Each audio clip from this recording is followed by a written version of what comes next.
Aujourd'hui dans Prisme, nous allons parler d'handicap mental, plus précisément de trisomie 21 ou encore syndrome de Down. Au jour d'aujourd'hui, en Mauritanie, il n'existe pas de chiffres officiels ou encore moins d'encadrement social adéquat pour ces enfants et leurs familles qui vivent dans un désœuvrement total. Cette semaine, nous sommes allés à la rencontre de Sidi Moustapha Doumbia. Ce jeune homme de 21 ans est trisomique et vit pleinement sa vie. Tout de suite après, nous allons rencontrer Djenaba Diallo, qui est la présidente de l'Association du développement holistique des enfants handicapés. Regardez.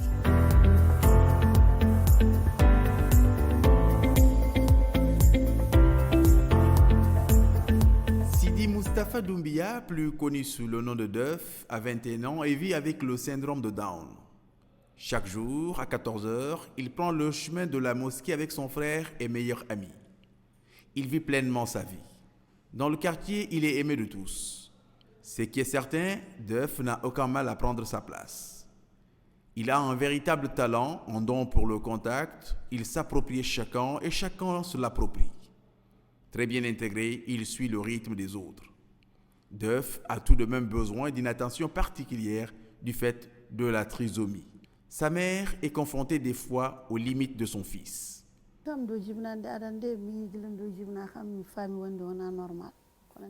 Depuis sa naissance, j'ai compris qu'il y a quelque chose de pas normal.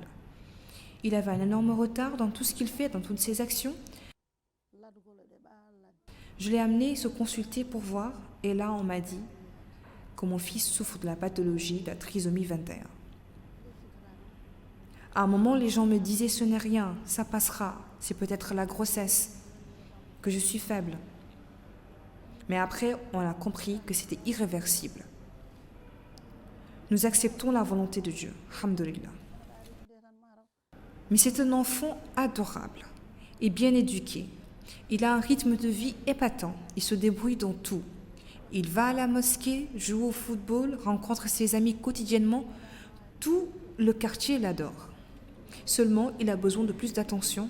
C'est difficile, mais que faire? C'est la volonté de Dieu et nous l'acceptons. Son défunt père l'adorait, ils étaient très complices. Ses frères, ses sœurs, ils le soutiennent tous.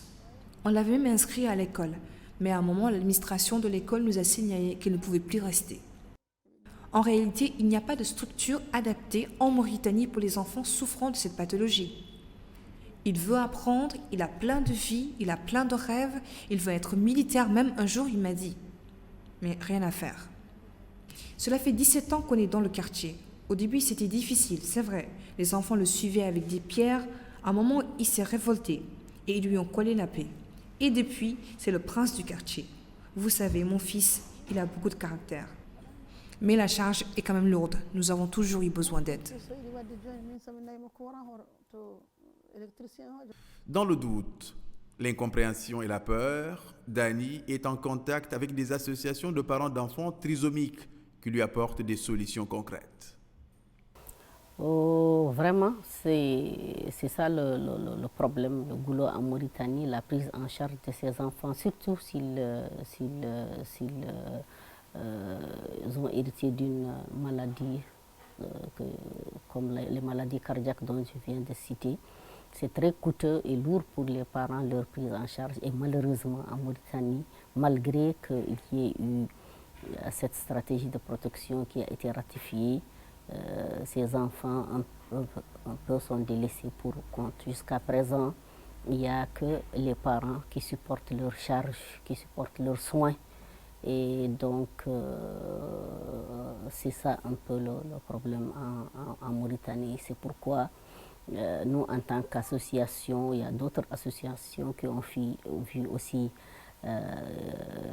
qui ont été aussi créées par d'autres parents, surtout pour des associations pour des enfants autistes et d'autres handicaps, pour un peu que ces parents luttent ensemble et militent ensemble pour faire valoir le droit de leurs enfants qui ont les mêmes droits que tous les enfants mauritaniens. Aujourd'hui, dans cette famille, parce que Deuf Doumbia, sa maman, c'est une sœur à moi. Disons, on a grandi ensemble, on est originaire de la même ville. Et j'ai vu un peu cet enfant grandir, parce que j'ai moi aussi un fils trisomique, mais qui a voyagé en ce moment, qui est plus âgé que lui de 2 ou 3 ans. Et donc je l'ai vu grandir et je l'ai côtoyé. C'est un enfant agréable, parce qu'en général, eux, ce sont des enfants très agréables et très sociables, et donc qui méritent un peu, qui demandent juste un peu plus de temps, plus de soins que les autres enfants, parce que c'est pas, leur handicap, ce n'est pas une maladie, c'est juste une malformation. La prise en charge et l'éducation d'un enfant atteint de la trisomie 21 ou autiste sont très limitées au niveau national. Du coup, aujourd'hui, la quasi-totalité des enfants malades répertoriés sont à la maison, suivis, éduqués, pris en charge, surveillés constamment par leurs proches même, avec les difficultés inhérentes à une telle responsabilité sans l'aide d'aucune institution publique ou privée. Vous saviez, le ministère des Affaires sociales, de l'enfance et de la famille a institué une direction des personnes handicapées. Cette direction, elle vient en appui aux familles les plus démunies des personnes handicapées. C'est elle qui attribue la carte de personnes handicapées. Et cette carte donne le droit à la santé pour tout enfant ou toute personne d'ailleurs handicapée, parmi lesquelles il y a bien sûr les enfants trisomiques. Voilà, je crois bien que ça, dans ce cadre précis, il faut dire que malheureusement la carte on a donné déjà des cartes à certains, mais ce n'est pas toutes les personnes handicapées qui en ont déjà bénéficié. Le premier critère, c'est d'avoir un certificat médical qui est signé par un docteur qui atteste de l'handicap de cet enfant. Si par exemple un enfant trisomique veut être pris en charge, il faut bien que le docteur qui le suit atteste de cette déficience chez cet enfant.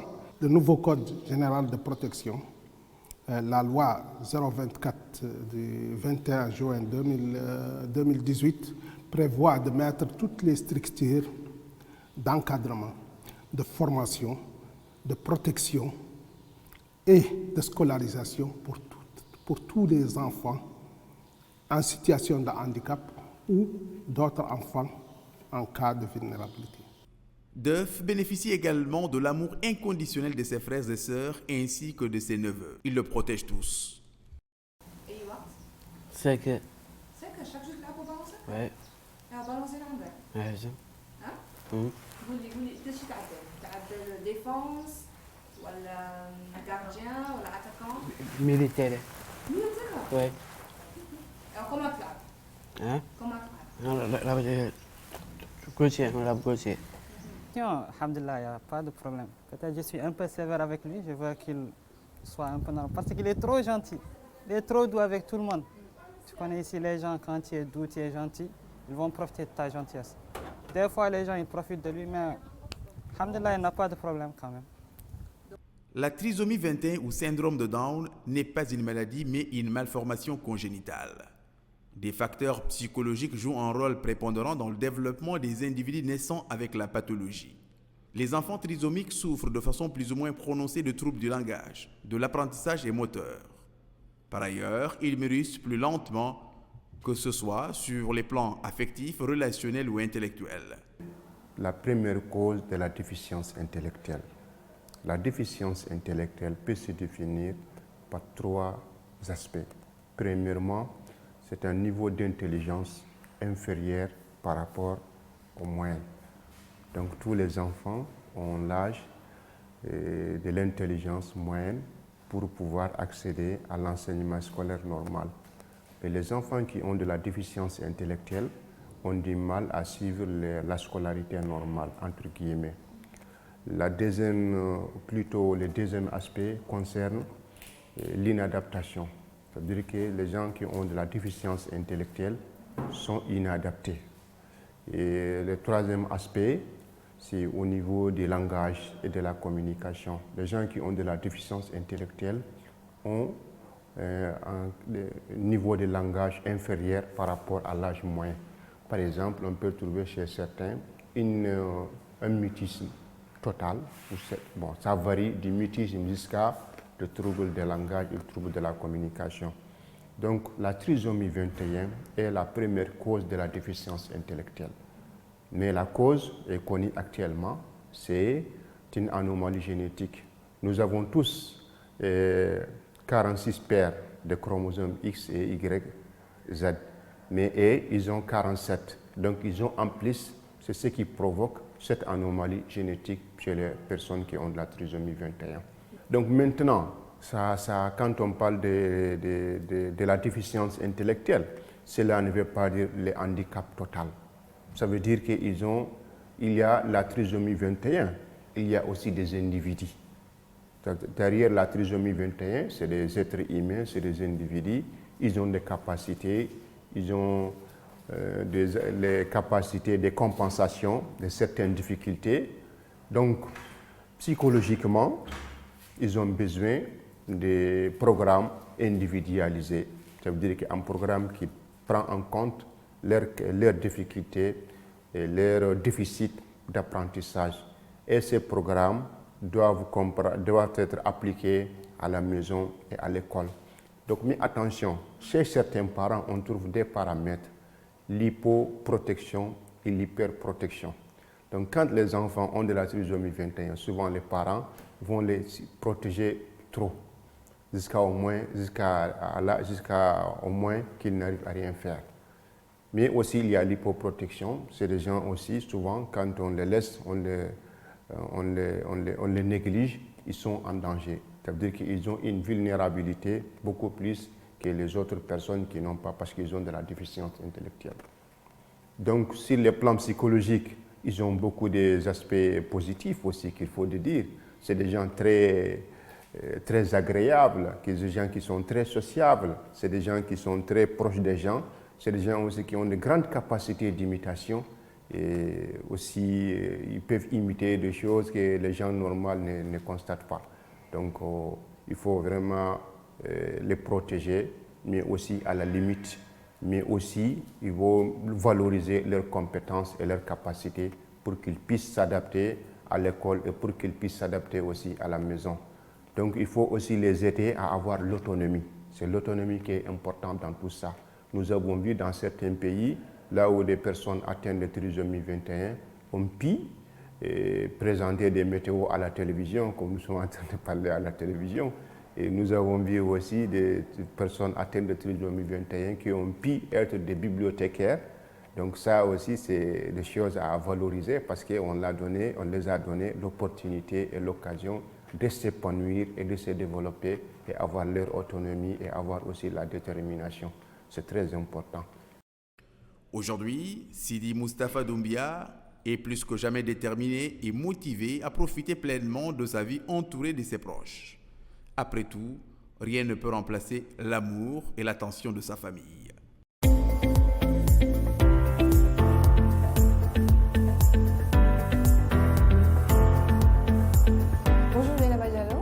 Merci d'être avec nous aujourd'hui dans Prisme. Pour moi. Alors, vous avez suivi avec nous le reportage sur la situation de Sidi Moustapha Doumbia, qu'on appelle DEUF. Et on a vu que les personnes qui souffrent de cette pathologie peuvent bel et bien avoir une vie normale. Ils ont tout simplement besoin de beaucoup plus d'attention que les autres enfants, beaucoup plus d'accompagnement. Même leurs parents ont besoin d'être soutenus, de prise en charge, ont besoin que les autorités mauritaniennes les soutiennent. Et c'est votre combat depuis 9 ans au sein de votre association. Parlez-nous un petit peu de votre association qui est ADHEH. Merci Ndeye, c'est un plaisir pour moi en tant que présidente de l'association et maman d'un enfant trisomique 21 de parler de l'association pour le développement holistique de l'enfant en situation de handicap, donc l'ADHEH, qui a été créée en 2010. Alors, l'historique de cette association est né en tout cas de la volonté des parents qui, de façon isolée, étaient en train de vivre des traumatismes, d'avoir des enfants qui sont handicapés, trisomique 21 ou autres pathologies, et qui n'avaient pas d'espace pour pouvoir en parler. Alors, nous avons créé petits groupes de discussion, juste pour pouvoir se dire où amener ton enfant, quel problème il est en train de vivre, quelles sont les difficultés que toi tu rencontres au quotidien et vers quelle structure pouvoir se tourner. La réflexion a commencé comme ça et on s'est rendu compte très très vite, en l'espace de 3 ou 4 mois, parce que l'historique a commencé en 2019, mais c'est en 2010 que nous avons eu l'autorisation officielle. Mais donc en 2019 déjà, après 3 ou 4 mois de sensibilisation, de discussion, on s'est rendu compte qu'on était beaucoup plus nombreux qu'on ne le pensait. Et tous avaient la même contrainte pratiquement. C'est mon enfant doit aller à l'école, je ne sais pas où l'amener. Mon enfant est malade, souffre de telle pathologie qui accompagne souvent la trisomie, c'est les pathologies cardiaques en général. Comment est-ce que je dois faire? Je n'ai pas de prise en charge et beaucoup n'avaient pas les moyens d'assurer une prise en charge médicale. Donc l'association est partie de là et les parents ont vu la nécessité d'être mieux structurés. Parce que pour pouvoir faire un plaidoyer, pour pouvoir faire entendre sa voix, pour pouvoir juste soulever de façon commune des difficultés que nous rencontrons au quotidien, c'était préférable d'avoir une organisation structurée qui puisse discuter de nos problèmes avec les structures qui sont en charge de la prise de ces pathologies. Donc voilà un peu comment on a commencé. Et de 2010 à maintenant, nous avons eu à faire énormément de sensibilisation. Déjà juste pour faire comprendre qu'est-ce que c'est que la trisomie 21. Juste faire comprendre que ce sont des enfants normaux. Ce sont des enfants comme tous les autres enfants. Comme tu le disais tout à l'heure, ce sont des enfants qui ont besoin juste de plus d'attention. Ils n'ont pas, malheureusement, pour la plupart, le même niveau d'intelligence que les autres enfants, mais ça n'en fait pas un enfant différent. C'est un enfant comme les autres avec tout l'amour dont il a besoin. Et votre association, ça marche? Est-ce que vous travaillez en collaboration avec d'autres associations? Est-ce que vous êtes entendu? Est-ce que vous êtes reconnu ici en Mauritanie? Est-ce que aussi les familles ici trouvent un petit peu du réconfort, du soutien dans cette association-là? En fait, le plus important pour nous, dans un premier temps, c'était le réconfort au sein des familles. Parce qu'avoir un enfant trisomique 21, il n'est pas donné à n'importe qui, en tout cas, de comprendre pourquoi déjà ce problème. Et au sein de la cellule familiale déjà, lorsqu'il n'y a pas l'encadrement qu'il faut, l'enfant est vite stigmatisé, il est pris à part, il n'est pas comme les autres. Et donc, il y a énormément de défis auxquels la famille, et surtout la femme en général, fait face. Donc, notre premier combat, c'était d'abord, c'est un enfant, il a besoin d'un cercle familial qui le comprenne, qui l'accompagne, et après, la communauté. Ça, c'est le premier combat auquel on fait face.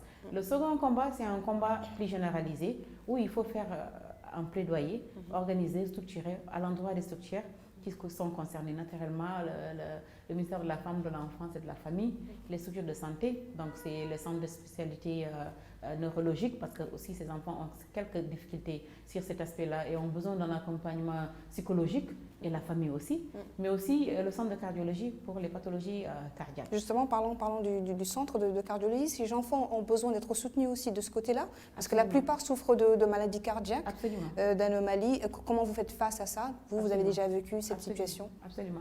En fait, ce qu'il faut savoir, c'est que 40% des enfants trisomiques en général naissent avec une cardiopathie. Donc, ça nécessite un dépistage précoce. Ça nécessite un accompagnement parce que souvent, malheureusement, au niveau national et même pour les organisations internationales qui assurent une prise en charge de ces enfants, l'enfant trisomique n'est pas une priorité. Ça, c'est déjà une forme de discrimination, je puis dire. Et donc, c'est déjà un combat qu'on doit mener. Mais au niveau des centres de spécialité, on a eu la chance d'avoir quelques cardiologues qui sont, en tout cas, sensibilisés sur la problématique et qui ont accompagné nos enfants. Le cas particulier que moi j'ai vécu, mon enfant qui est trisomique 21 et avait une cardiopathie, donc on l'a appris quand il avait ses 6 ans. Et à l'époque, on nous a dit il ne pourra pas faire une intervention chirurgicale, vous avez juste à l'accompagner. Alors imaginez si on dit ça à un parent, l'accompagner ça veut dire ils ne sont pas Dieu, ils ne savent pas quand est-ce qu'il va partir, mais on vous dit votre enfant va partir. On a eu à vivre avec ça pendant 17 ans. Mon fils nous a quittés le 16 juillet 2018. On a eu des périodes très difficiles parce que c'est des moments où il arrive qu'il fasse des crises et il faut partir en urgence, il faut un suivi rapproché. On a été pendant plusieurs fois faire des diagnostics à l'étranger pour l'accompagner. On a fini par le centre Albert Royer de Dakar où il a eu un suivi pendant plusieurs années, mais le fait d'être sensibilisé, le fait de savoir le problème qu'il vivait, ça nous a permis à nous, parents, de pouvoir mieux l'accompagner. Mais toujours avec cette douleur au cœur de savoir qu'un jour, il ne sera plus parmi nous. C'est ce qui a été le cas de Cheikh. Et c'est aussi une épreuve difficile, mais en même temps, pour moi, une force incroyable de pouvoir se battre parce qu'il y a d'autres enfants comme lui qui sont là aujourd'hui. Une force qui vous permet de vous battre aujourd'hui pour les autres enfants. Absolument, parce qu'il y en a d'autres qui ont besoin d'être accompagnés. Et c'est toute la motivation que j'ai aujourd'hui pour continuer ce combat. Et pour la cardiopathie, est-ce un problème de moyens pour soigner ces enfants? Est-ce qu'il y a une possibilité de les soigner, que ce soit en Mauritanie ou à l'extérieur? Vous, votre enfant a peut-être eu beaucoup plus de chance, parce que vous avez eu la chance de l'amener dans un autre pays pour qu'il se fasse suivre. Mais est-ce que, bon, la plupart des enfants ici n'ont pas vraiment de moyens. Qu'est-ce qu'il faut faire en fait pour ces enfants? Le problème de moyens se pose crucialement. Et si vous voyez, au sein de notre association, on a plus de 70% des membres de l'association qui n'ont pas les moyens de faire consulter leur enfant. Donc, il faut faire des consultations précoces, il faut identifier le problème, il faut pouvoir accompagner l'enfant. Et ce n'est pas un accompagnement ponctuel, c'est un accompagnement dans la durée. C'est des consultations régulières, des fois mensuelles, bimensuelles ou trimestrielles, avec des médicamentations, des fois à vie. Ça, c'est un coût que pas n'importe quelle famille peut supporter. Et donc, oui, il faut un accompagnement. Sur le plan financier, c'est très lourd pour la famille.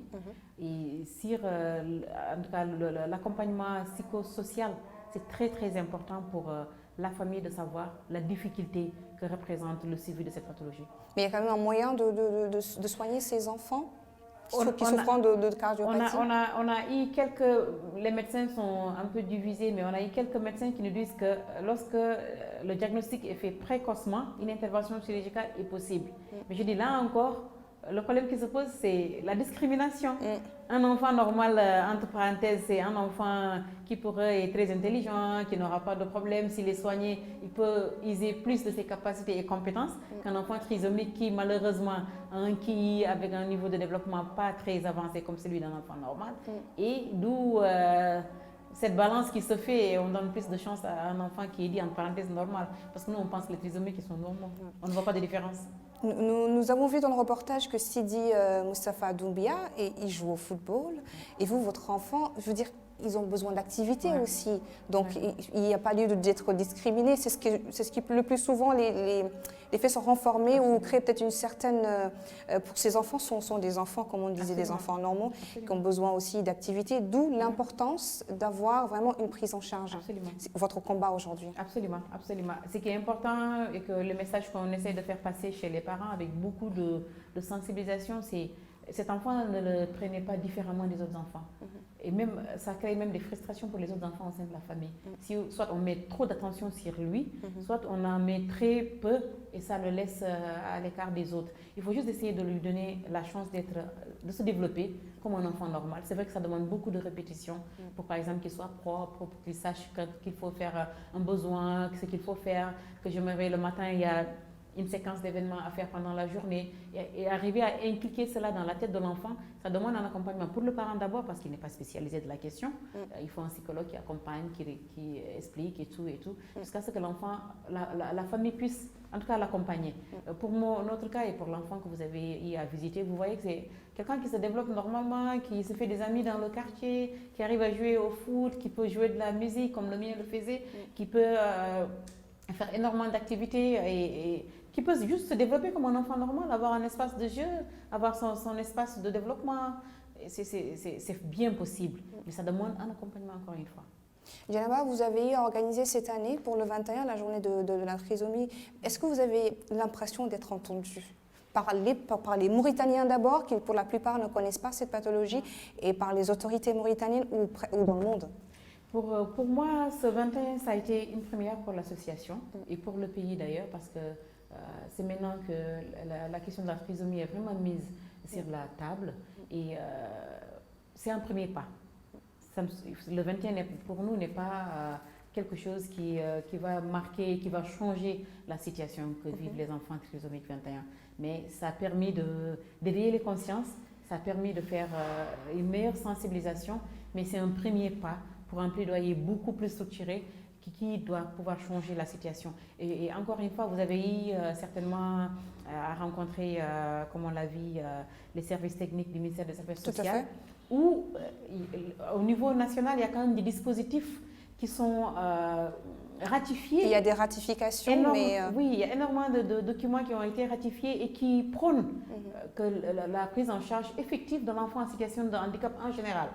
Maintenant, il nous appartient de vraiment mettre en œuvre, d'exécuter ces documents de loi pour que ces enfants puissent trouver un espace. Et ce sont des enfants mauritaniens comme tous les autres. Donc pour l'instant, ces textes ratifiés, on a besoin... en fait, la question se pose au niveau de l'application de ces textes, justement. Absolument. Parce que quand nous avons rencontré la famille de Doumbia, on a eu à constater que l'enfant il nous a dit qu'il veut être policier, qu'il veut être militaire. On lui a demandé qu'est-ce qu'il voulait faire. Il dit qu'il veut faire des études supérieures. Mais déjà à la maternelle ou déjà à la primaire, cet enfant ne pouvait pas rester en classe parce qu'à un moment, la maîtresse disait que cet enfant représentait un danger pour les autres. Donc, il faut vraiment créer des structures adaptées, adéquates en fait, des structures adéquates pour ces enfants-là. Donc, Absolument. est-ce que vous avez l'impression que votre voie, que vous êtes sur la bonne voie justement avec cette association? Absolument. En fait, notre association travaille sur 3 piliers. Le premier pilier, comme je disais tout à l'heure, c'est le pilier de la sensibilisation, c'est le pilier de la prise en compte d'un problème qui est là et qui est un problème vraiment majeur pour les familles. Le deuxième pilier sur lequel on travaille, c'est le plaidoyer à l'endroit des structures qui sont concernées par la prise en charge de cette problématique. Le troisième pilier, qui est en lien avec le deuxième, c'est la mise en place de structures d'accueil pour ces enfants. Alors, on nous dit dans les textes de loi que l'enfant peut aller à l'école, il doit aller à l'école. Donc, il y a une situation d'inclusivité qui est clairement écrite sur les textes de loi. Mais dans quelle structure aujourd'hui l'enfant trisomique a des éducateurs spécialisés qui comprennent le problème et qui peuvent l'accompagner? On n'en a pas malheureusement. Donc, il y a les textes de loi, mais il y a toute la partie mise en œuvre qui demande énormément, en tout cas, d'étapes qui ne sont pas encore mises en place. Et ça, c'est le troisième pilier sur lequel nous travaillons. Avec l'association, nous sommes en train de mettre en place une structure qui pourrait accueillir les enfants trisomiques, mais tout autre enfant qui est dans le besoin aussi, parce que nous ne voulons pas être un peu répliquer le modèle de ségrégation ou en tout cas de... Et si la trisomie reste notre principale problématique, nous ouvrons la porte aux autres enfants. Aux autistes, par exemple. Ou l'autisme, voilà. Et d'où votre question de tout à l'heure, est-ce qu'on travaille avec d'autres associations? Oui. L'association pour les enfants autistes ou les associations pour les enfants autistes, nous travaillons en étroite collaboration pour voir les portes de synergie possibles, parce que c'est quand même un problème de santé pour nos enfants en général. Et quelle que soit la pathologie que nous prenons, en réalité, les difficultés auxquelles les familles sont confrontées sont très similaires. Et je pense qu'ensemble, nous avons plus de possibilités de taper aux bonnes portes et de faire entendre nos voix. Donc voilà un peu sur quoi nous mettons nos ambitions. Et nous avons beaucoup d'espoir parce que ce n'est pas des associations qui sont créées par des personnes qui ne connaissent pas les problèmes. Ce sont les parents qui vivent les situations et qui comprennent mieux que quiconque le quotidien d'une famille avec un enfant vivant avec un handicap et un trisomique en particulier. Donc il faut éduquer ces enfants, il faut aussi accompagner leur famille, il faut aussi également éduquer la population mauritanienne pour qu'elle sache un petit peu de quoi il s'agit. Et les autorités aussi sont impliquées, donc c'est vraiment il faut vraiment une synergie. C'est un tout. Alors l'éducation pour nous, elle commence déjà, comme j'avais dit, par le cercle familial restreint. Et nous avons malheureusement dans notre société mauritanienne et africaine en général cette façon de mettre à l'écart la maman qui a mis au monde un enfant qui n'est pas comme les autres. Ça commence par là. Il faut que les gens comprennent que cet enfant... La stigmatisation. Oui. Et déjà, cette maman, elle vit un traumatisme. Un double traumatisme, le fait d'avoir un enfant qui n'est pas comme les autres, mais aussi d'être vu comme une personne qui a mis au monde un enfant qui n'est pas comme les autres. Je pense que vous avez eu affaire à des cas où le père abandonne carrément la famille. Absolument. Très souvent, alors à plus de 90% des cas, c'est des divorces qui suivent parce que c'est très difficile de prendre en charge, le couple éclate et rare de voir un homme qui s'implique réellement dans l'accompagnement de sa femme, de son enfant, pour qu'il puisse en tout cas évoluer normalement. Et le cercle familial pour tout enfant, le cercle familial, le tissu familial, le papa et maman dans une maison, c'est quelque chose d'essentiel pour tout enfant, en plus forte raison pour un enfant qui vit déjà avec un problème. Alors cet équilibre, quand il n'est pas là, c'est un gros souci pour l'enfant et la femme en général. Et donc, qu'est-ce qui se passe quand c'est une famille, une femme qui n'a pas les moyens? Alors, vous voyez dans nos rues, c'est les enfants qu'on traîne à longueur de journée pour faire la mendicité. ça ne peut pas aider un enfant à mieux se développer ou avoir un cadre de vie qu'il faut. Ça, on se bat aussi pour cela. Qu'est-ce qu'il faut faire pour ces femmes, pour qu'elles sortent Mais justement, de la on rue? rencontre beaucoup de femmes et de jeunes enfants, souvent autistes ou trisomiques, qu'on rencontre handicapés mentaux, pour la plupart, qu'on rencontre dans la rue. Les gens ne comprennent pas vraiment. Des fois, on les insulte même. Mais est-ce que vous pouvez un petit peu nous en parler pour un petit peu éveiller les consciences des Mauritaniens, pour que les gens sachent de quoi il s'agit? Absolument. Dans l'association, pour vous donner un exemple, on a eu des mamans, des enfants qui étaient dans la rue. Nous avons mis en place un petit projet avec nos propres moyens, parce que nous n'avons jamais reçu malheureusement de subvention. Avec nos petits moyens, nous avons éduqué la maman pour qu'elle puisse faire une activité, qu'elle puisse avoir quelque chose à faire dans sa maison et son enfant à côté, qu'elle puisse le suivre. Donc on a pu sortir quelques familles de cette situation de mendicité. Alors c'est un moyen, quand c'est mal compris, c'est un moyen pour commander, pour avoir un petit plus, mais c'est déplorable pour l'enfant et pour la famille. Donc, oui, vous parlez tout à l'heure de subventions. Comment vous faites, vous, dans l'association, par quels moyens vous arrivez à subvenir aux besoins, quelques besoins que vous avez? Alors, pour le moment, on a des bonnes volontés au sein de l'association. Nous n'avons pas les mêmes niveaux de vie. Il y en a qui sont un peu plus aisés que d'autres. Nous n'avons pas des gros moyens non plus, mais nous contribuons mensuellement pour ceux qui ont les moyens réguliers et des cotisations pour aider ceux qui n'en ont pas. Et pour le moment, c'est comme ça que nous fonctionnons. On a des bonnes volontés qui veulent bien s'investir depuis qu'ils commencent à comprendre le plaidoyer que nous sommes en train de mener. Et on a bel espoir que les choses vont se mettre en route bientôt. Mais il fallait que ça commence par énormément de sensibilisation, par énormément de conscientisation sur la problématique avant d'en arriver à ça. Et là, on a quand même quelques espoirs. Et vous avez rencontré d'autres structures qui ne sont pas seulement l'État, d'autres structures qui peuvent vous aider dans le financement, vous aider dans la subvention de vos activités? Absolument, absolument. Je ne vais pas citer de nom, mais toutes les organisations qui travaillent aujourd'hui, qu'elles soient internationales ou le système des Nations Unies, qui travaillent sur la protection des enfants, ont comme priorité la protection de l'enfant pour son intérêt supérieur. On n'a pas dit un enfant handicapé ou un enfant normal. C'est tous les enfants qui sont concernés par ces politiques-là. Alors, on tape à ses portes, on envoie nos courriers, on fait des rencontres, on organise des points de presse, on explique le problème et on est entendu. On est entendu. C'est vrai que les réactions sont lentes. Je comprends aussi que c'est une administration, chacune avec ses prérogatives de fonctionnement, mais on est entendu. Et c'est déjà pour moi un premier point. Alors, Djenaba, aujourd'hui, si vous avez un message à adresser aux Mauritaniens, aux parents, à l'État mauritanien ou même aux structures internationales, qu'est-ce que vous aurez à leur dire aujourd'hui? Alors, déjà aux Mauritaniens, voyez nos enfants comme un enfant normal. C'est un premier, parce que le regard des autres dans la rue, quand on est avec un enfant qui n'est pas comme les autres, c'est déjà quelque chose qui blesse énormément.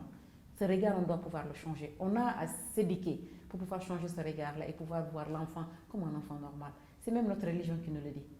On n'a pas à stigmatiser qui que ce soit pour son apparence physique. Ça, c'est le premier pour nous-mêmes en tant que Mauritaniens. Le second, toujours par rapport à nous en tant que Mauritaniens, on a très souvent l'habitude, lorsqu'il y a un problème qui se pose, de demander de l'aide internationale. En Mauritanie, il y a des bonnes volontés qui, si elles le veulent, peuvent aider ces enfants-là. On ne demande pas grand-chose. Et la troisième recommandation que j'ai pour les organisations internationales, c'est qu'il y ait plus d'inclusivité et que le plaidoyer qu'ils font par rapport à la partie bilatérale, donc le gouvernement, soit mieux, en tout cas orienté vers les personnes qui sont réellement dans le besoin. Eh bien, Djenaba, merci. Vous êtes la présidente de l'Association pour le développement holistique de l'enfant handicapé. Merci d'avoir répondu à nos questions, à notre invitation surtout. Merci beaucoup. Merci.